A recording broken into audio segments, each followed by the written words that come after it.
সালে সবচেয়ে জনপ্রিয় গেম ছিল পাবজি, যেটা শুধু কম্পিউটারেই খেলা যেত এবং এর এত জনপ্রিয়তা ছিল যে বিশ্বে সবার মুখেই এই পাবজি গেমটার কথা শোনা যেত। একমাত্র ব্যাটল রয়্যাল গেম হিসেবে পাবজি অনেক সুখ্যাতি অর্জন করেছিল 2017 সালে। আর ফ্রি ফায়ার সৃষ্টি করা গেরিনা কোম্পানি স্থাপিত হয় 2009 সালে। তাদের যাত্রা শুরু হয় সিঙ্গাপুর থেকে। গেরিনার মালিক হচ্ছে ফরেস্ট লি, যিনি একজন অনেক দক্ষ এবং ব্যবসাকে ভালো বোঝার একজন মানুষ। না হলে এই ফ্রি ফায়ার গেমটা হয়তো এতদিনে টিকে থাকতে পারতো না।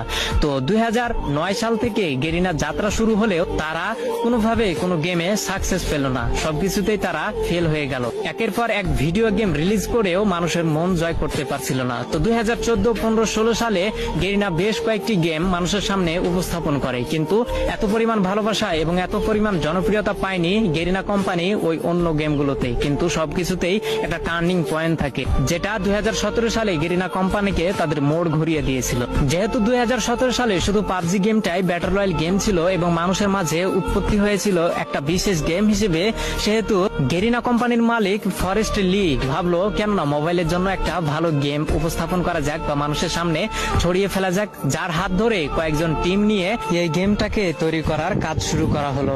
2017 সালে সর্বোচ্চ ব্যবহৃত গেম হচ্ছে পাবজি এবং সবার মাঝে জনপ্রিয়তা পায় পাবজি, কিন্তু কম্পিউটারের মাধ্যমে, ফোনের মাধ্যমে